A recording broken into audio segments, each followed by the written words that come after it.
हर दिन एक नई न्यूज आती है और ट्रेंडिंग बन जाती है, और इसका हमारे प्रोफेशन पे कितना असर है ये हमें जानना बहुत जरूरी है। और आज की एक ऐसे ही लेटेस्ट ट्रेंडिंग एक न्यूज ऐसी है कि फॉरेक्स का इम्पैक्ट अपने देश पे क्या हो रहा है, अपने बिजनेस पे क्या हो रहा है। आज इसी चीज को मैं डिकोड करने वाला हूँ। सबसे पहले हम जानेंगे फॉरेक्स क्या है, फॉरेक्स का हमारे लाइफ इंश्योरेंस बिजनेस पे कितना इम्पैक्ट हो रहा है, और इसको हम लोग अपॉर्चुनिटी कैसे बना सकते हैं। तो यही चीज मैं आपको शेयर करने वाला हूँ। इसके लिए इस वीडियो पे बने रहिए, एंड तक आप कंप्लीट करेंगे तो आपको ऐसे टेक्निक मिलेगी जो आप आसानी से लोगों की लाइफ में, आपके प्रोस्पेक्ट कस्टमर क्लाइंट की लाइफ में कंट्रीब्यूट कर पाएंगे। अगर आप रेडी है तो चैट बॉक्स में यस कीजिए। So let's start. नमस्कार, मेरा नाम है अंबादास और आप देख रहे हैं अल्टीमेट इंश्योरेंस। और आप इस चैनल पर फर्स्ट टाइम है, हमारे वीडियो मेडिटेशन आपको अच्छे लगते हैं तो प्लीज लाइक शेयर सब्सक्राइब करना मत भूलिए। सो आइए स्टार्ट करते हैं आज का ये वीडियो। आज की डेट में एक करंट न्यूज चल रही है कि फॉरेक्स का इम्पैक्ट हमारे कंट्री पे क्या है। मीनिंग हम लोग ट्रैवलिंग नहीं करना चाहिए, अवॉइड करना चाहिए, कम से कम करना चाहिए। गोल्ड को हमको कम से कम बाय करना चाहिए। ये सारी चीजों का हमारी लाइफ पे क्या इम्पैक्ट हो रहा है, सबसे पहले गोल्ड से जानते हैं। फिर ट्रैवलिंग एक्सपेंसेस या फिर जो क्रूड ऑयल है उसका हमारी लाइफ पे क्या इम्पैक्ट है, ये सारी चीजों को समझते हैं। सबसे पहला और इम्पोर्टेंट, फॉरेक्स इससे क्यों कनेक्टेड है और फॉरेक्स क्या है। फॉरेक्स सिंपल सी बात, फॉरेन एक्सचेंज। अगर इसको डिकोड किया जाए, अगर स्प्लिट किया जाए तो फॉरेन फॉरेन एक्सचेंज जो है उसको नाम दिया गया है फॉरेक्स। सो फॉरेक्स क्यों हमारी कंट्री को इम्पैक्ट करता है।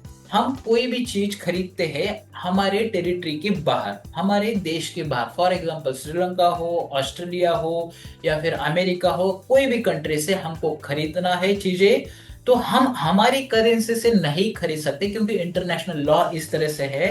क्योंकि हमको एक यूनिवर्सल करेंसी में खरीदना है, और वो यूनिवर्सल करेंसी क्या है, वो डॉलर है। क्योंकि अमेरिका आज सबसे पावरफुल कंट्री है, उनका ये रूल है, वो थोपा गया है कि सभी कंट्री ने माना गया है, वो बात की बात है। बट इम्पोर्टेंट बात ये है कि फॉरेन करेंसी, फॉरेन एक्सचेंज के लिए डॉलर ये सर्वमान्य करेंसी है। इसके बाद अब रिसेंटली दूसरी कंट्री में, मतलब म्यूचुअली दो कंट्री अपने अपने करेंसी में ट्रांजेक्शन कर रहे हैं, बट अभी भी यूनिवर्सल मेजोरिटी करेंसी जो है वो डॉलर है। अब इससे आगे हमको क्या समझना है, फॉर एग्जाम्पल कोई चीज हमको खरीदनी है, हमारे देश मुद्रा भंडार, मतलब हमारे देश की जो कैपेसिटी है, पावर है, वो फॉरेन एक्सचेंज से तय होती है। मीनिंग हमारे पास कितना गोल्ड है उससे हमारी देश की तरक्की तय है। हमारे गोल्ड जो एक्वायरिंग पावर है उससे हमारा देश कितना पावरफुल है ये समझ में आता है। सो हमें हमारी करेंसी बनानी है तो फिर गोल्ड हमको रिजर्व रखना होता है। सो कोई भी चीज हमको करनी है तो गोल्ड हमारे पास रिजर्व रखना है, तो गवर्नमेंट को बाय डिफॉल्ट कुछ गोल्ड खरीदना होता है। लोग भी हम खरीदते हैं, लोग बाग खरीदते हैं, तो हमें करेंसी देनी पड़ेगी डॉलर। और डॉलर का price day by day hike हो रहा है, क्योंकि हम बार बार गोल्ड खरीदेंगे तो फिर प्राइस हाइक होगा। साथ साथ में दिनचर्या चलाने के लिए हर एक चीज यहाँ से वहां ट्रांसपोर्ट करने के लिए क्रूड ऑयल यानी पेट्रोल डीजल की जरूरत है। तो ये चीजें भी हमको बाय डिफॉल्ट खरीदनी होती है। और हम अपने देश में अगर अनवांटेड ट्रैवलिंग करेंगे, नेसेसरी ट्रैवल करना जरूरी है, पर अनवांटेड अगर हम ट्रैवलिंग करते हैं तो इसका कंजम्पशन बढ़ेगा और इसका इम्पैक्ट हमारी लाइफ पे आएगा। ये सारी बेसिक बातें हैं जो हम लोग न्यूज में भी सुन रहे। पर फॉरेन एक्सचेंज इम्पैक्ट क्यों कर रहा है। फॉरेन एक्सचेंज जो डॉलर है बाहर जाएगा, और उस वजह से हमारी देश पे इसका इम्पैक्ट हो रहा है। क्योंकि डॉलर की प्राइस एक वक्त की 60 थी, फिर 70, फिर 80, आज 90 को क्रॉस किया, हाई टाइम पे चला गया। ये सारी चीजें डे टू डे लाइफ पे इम्पैक्ट कर रही है। अब इससे बाहर निकलने का रास्ता हमारे पास क्या है, हम लाइफ इंश्योरेंस एडवाइजर, इससे क्या चेंज ले सकते, क्या महसूस कर सकते। मैंने इस चीजों को कुछ रिसर्च किया और वो रिसर्च आपके सामने रख रहा हूँ। फॉरेन एक्सचेंज हमारे पास कितना रिजर्व है, फॉरेन एक्सचेंज का रिजर्व कुछ फिगर्स अप डाउन हो सकती है। आज के डेट में 675 बिलियन डॉलर रिजर्व है। कुछ अपडेट प्लस माइनस होते रहता है, आज की डेट में इतना रिजर्व है। अगर मैंने थोड़ा और डिटेल रिसर्च किया, मुझे ऐसे थॉट आया, मैंने ये चेक किया कि हमारी नेबर कंट्री श्रीलंका का रिजर्व कितना है। तो श्रीलंका का रिजर्व देखा गया तो $6 बिलियन रिजर्व है। तो इतना रिजर्व है। अब मैंने ये थोड़ा आगे चेक किया कि हमारे कंट्री का रिजर्व जो है, इंडिया के पास इतना रिजर्व है तो कितना दिन ये रिजर्व चलेगा। ये रिजर्व कम से कम 10 से 11 महीने के आसपास आगे पीछे चल सकता है, 9 महीने से 12 महीने की रेंज में रह सकता है। श्रीलंका का चेक किया, ये रिजर्व कितना दिन चल सकता है, तो वो 2 से 3 महीने के आगे पीछे रिजर्व चल सकता है।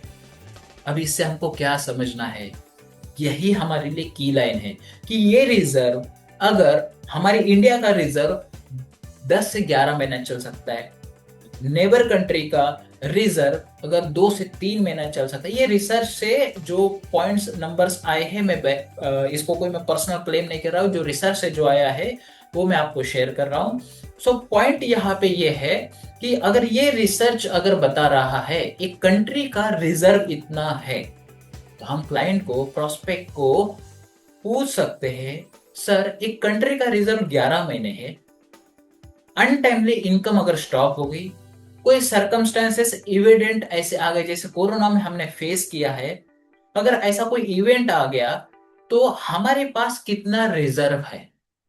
जस्ट एक क्वेश्चन, सर इनकम स्टॉप हो गई, डिसेबिलिटी हो गई, या फिर कोई अनटाइमली इवेंट हुआ, तो ये हमारे पास हमारे खुद के लिए, हमारे परिवार के लिए ये रिजर्व कितना दिन तक चलेगा।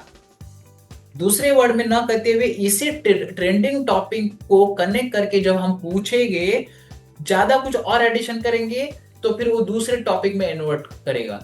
मैं स्पेशली ये फॉरेक्स के टॉपिक पे, ये ट्रेंडिंग टॉपिक पे कनेक्ट करने के लिए आपको रिक्वेस्ट कर रहा हूँ, यही टॉपिक से पूछिए, सर आपको पता है क्या फॉरेक्स क्या है, फॉरेक्स इंडिया का कितना है, ये सवाल पूछिए, कितना दिन तक ये फॉरेक्स चलेगा। इससे आपकी एक इमेज फाइनेंशियली अवेयर एडवाइजर की तरह, एक टॉप एडवाइजर की तरह पहचान होगी कि आप जानते हैं, समझते हैं, चीजों को डिकोड करते हैं। सो क्लाइंट, प्रोस्पेक्ट या फिर जो कस्टमर है हमको रिस्पेक्ट करेगा, अलग नजर से देखेगा, हम उनकी लाइफ में हेल्प करने के लिए जा रहे हैं। सर ये 11 महीने का रिजर्व चल सकता है, हमारे पास कितना रिजर्व है। जब ये सवाल हम पूछते हैं तो हमारे लिए भी एक अवेयरनेस हुआ कि 11 महीने के लिए अगर रिजर्व है तो हमारे खुद के लिए कितना रिजर्व है। As a life insurance advisory हम कर रहे हैं तो मेरा रिजर्व कितना दिन चलेगा, या प्रोस्पेक्ट का रिजर्व हो सकता है, मेरी इनकम का रिजर्व हो सकता है, मेरी लाइबिलिटी को एसेट में कन्वर्ट करने का रिजर्व हो सकता है। तो अपने बारे में भी सोचिए, हमारे कस्टमर, प्रोस्पेक्ट, क्लाइंट के बारे में भी सोचिए, और इस तरह से हम लोग बातों को रखते हैं तो गेम चेंज होगा। आप एक अवेयर एडवाइजर की तरह, टॉप एडवाइजर की तरह, सक्सेसफुल एडवाइजर की तरह, रिच एडवाइजर की तरह सामने आ सकते हैं, ना कि कोई एवरेज एडवाइजर की तरह। सो इस तरह से आप बातें प्रेजेंट कीजिए। मैं आशा रखता हूं कि ये टॉपिक आपको बहुत हेल्पफुल करेगा। इससे एक की लाइन बनाइए कि आपका रिजर्व कितना है, इंडिया का इतना है, आपका कितना है। बस ये लाइन से कनेक्ट करेंगे तो आप महसूस करेंगे 10 में से 2 से 4 या 5 जो फाइनेंशियली अवेयर लोग हैं, जो ट्रेंडिंग टॉपिक को पूछना चाहते हैं, मैंने टॉपिक भी बताया कैसे कैसे आपको ऐसे ही डिस्कशन करके 10-15 मिनट का डिस्कशन करेंगे तो हमें क्लोजिंग के लिए हेल्प मिलेगी। क्लोजिंग मीनिंग अपने लिए और क्लाइंट के लिए विन विन सिचुएशन क्रिएट होगी, हमारे माइंड में क्लियर होना चाहिए। मैं यहाँ पे बैठा हूँ आपकी मदद करने के लिए, विन विन सिचुएशन क्रिएट करने के लिए, ना सिर्फ बेचने के लिए लोग खरीद रहे हैं। Yes, this is the thing I want to share. Video आपको अच्छा लगा है तो लाइक, शेयर, सब्सक्राइब करना मत भूलिए। मिलते हैं अगले वीडियो में, और हमारा मेडिटेशन का चैनल वहां पे जाके आप कनेक्ट कर सकते हैं। अभी के लिए बस इतना ही। नमस्कार, बाय बाय।